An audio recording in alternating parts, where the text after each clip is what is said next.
For 4 years, I've been invited to this very expensive, elaborate Chinese-American film festival in California. I don't know why, because all I do is criticize China, how corrupt it is, how perverted, how genocidal, what a dictatorship. Why? Why do they keep inviting me? Anyway, take a look at the panel and you'll see what I'm talking about.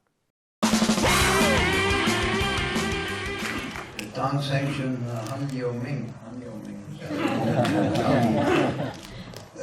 What a 中国名字是空腹门，我的英国名字是Lloyd Kaufman，我的电影的公司 Troma Entertainment 是最老的美国独立的公司，因为我在耶鲁大学毕业的很久以前，我忘了很多中国话，所以对不起。可是我很高兴见到您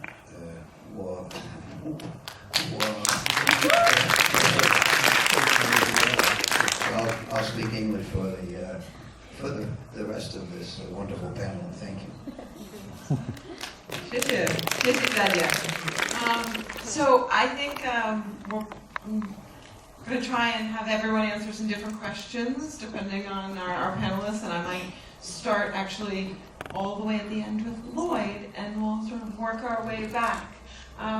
So Lloyd, thank you very much. That was extraordinary. It was so much better Chinese than I could ever do. Wonderful. Yes, yeah. So I know Troma is primarily film, is my understanding. But have you, what are you guys doing in terms of Chinese co-production? And maybe you can talk a little bit about opportunities to move between the film and TV spaces.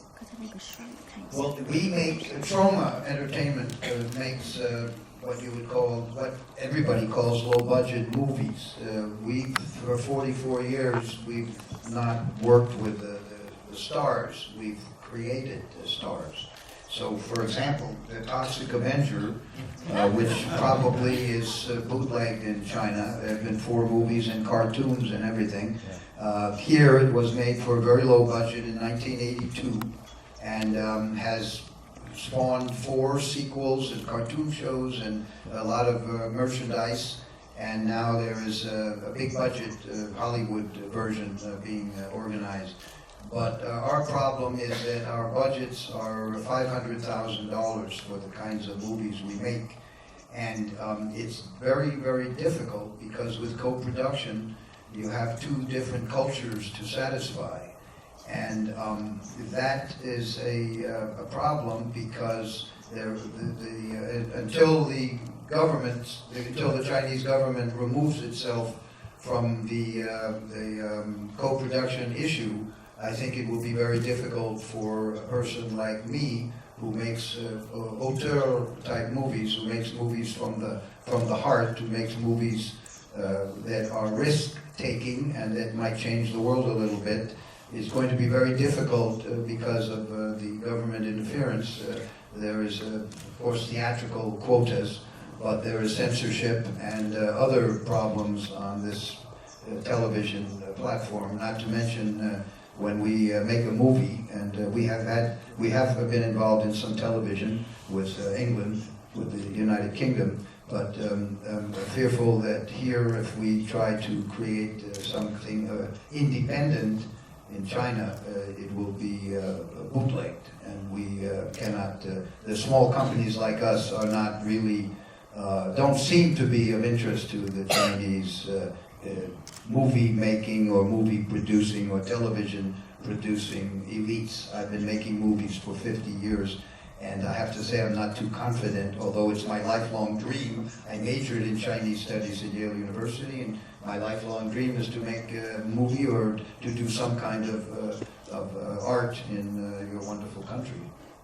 So, following on that, I mean, I think that there's definitely a point that low-budget production is much harder between multiple cultures, because when you are working between 2 cultures, you're adding a second layer of difficulty, and you're adding layers of difficulty in translation, you're adding layers of difficulty in transit. I mean, you just have airplane flights for people across oceans. You have translators, you have a whole sort of world of staff that's required in that.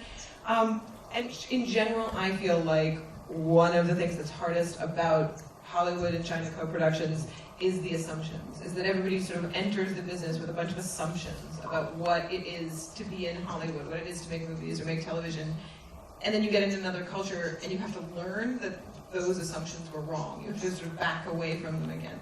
So being as you live between those two, what are some of the challenges or the assumptions that you see that you kind of have these two people and they don't understand that their expectations are different or their expectations don't match?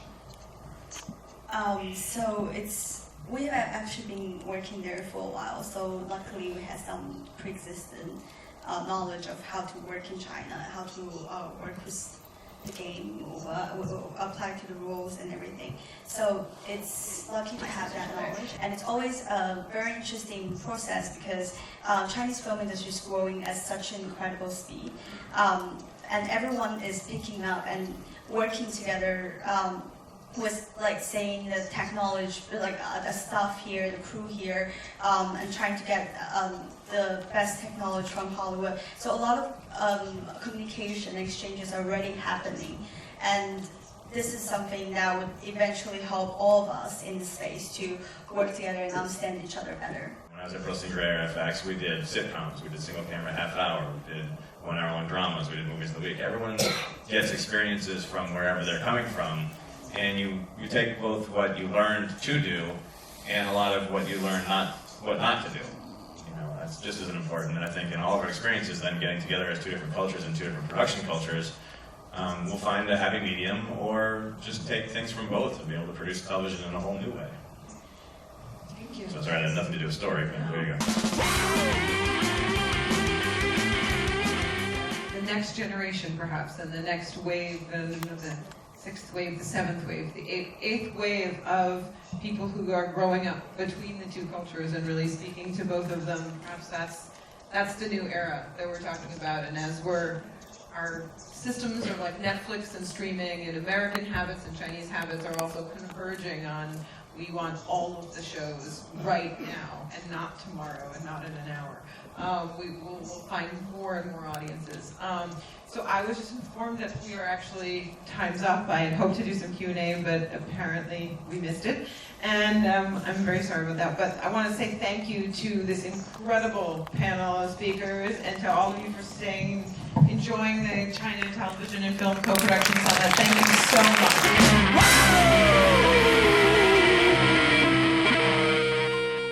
One of the greatest disappointments of my life has been China. I majored in Chinese studies at Yale. I was expecting to make a movie in China. I was expecting maybe to go in the diplomatic corps and be part of this new democratic, let 1,000 flowers bloom. They had a democracy wall when I went to China in 1979.